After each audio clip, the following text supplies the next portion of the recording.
داسې مخکې ویر شوی دغه ویډیو څه وکړه د کسون دلته سلګریټ ولګوي او راسته کسون پاتې شو د مخکې کېنوي سره اما بعد اعوذ بالله من الشیطان الرجیم بسم الله الرحمن الرحیم السلام علیکم زما خوږو درنو پښتنو او ما ته څومره پته لګي ټول ماشاءالله تفریح که نه الله تعالی مو خوشحاله را او په امارات کې زه هم ته پهله ځل دې سیم شولو د ایوب روډ د پی ټي آی په نامې باندې سروس ډے خلاص پی ټي آی سروس ډے رونو واحد یو پښتون قوم ده ته الله تعالی هغوی ته ښایست ورکړی ده خلوص یې ورکړی ایمانداري ورکړې ده افسوس دا ده چې په هر دور کې د سره زیاتی شته ده الحمدلله د عمران خان په سیاست کې راتلو سره نیشنل سطح که انټرنیشنل سطح یې باري ملک کړي دې خط پرتوګ ته د ځوانانو ته الله تعالی یو عزت نصیب کړی موږ به فل کوشش کوو چې د عمران خان نظریه د هغه سوچ د هغه فکر مخته وړلو کې یو کردار به ادا کړو څه کردار به ادا کړو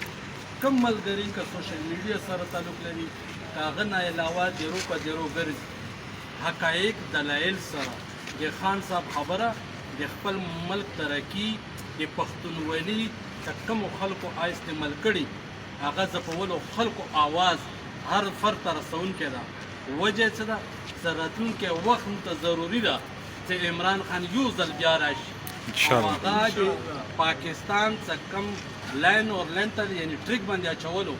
یو ځل موقع ضروري ده هغه کې د ما کوم ادارو کې کم خلک دي که غلط پاکستان استعمالولو کوشش کوي یا د ما غریب عوام پښتانه استعمالولو کوشش کوي هغوی ته لاره ښودله دا واحد زغم په نن دور کې عمران خان نه څوک ښه نشي کولی هغوی به کله مضبوط رسي پهلم پښتون الحمدلله 2013 کې غیرت کړی خان صاحب یې راوستی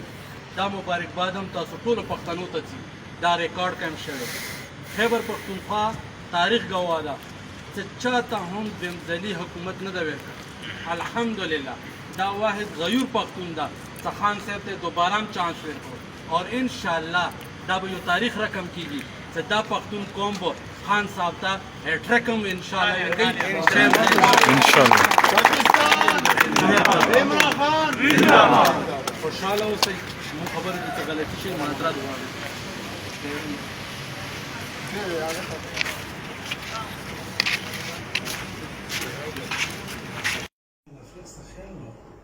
دا مثلا جنډه مله راوړم ته اون دیوال باندې غاټه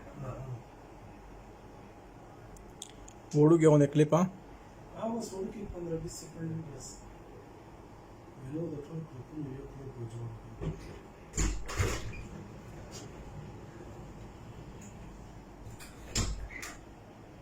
ایو کلی کپڑے دی جانور ټول کان ټول مدا شي نو خدا شي کنځلي خلک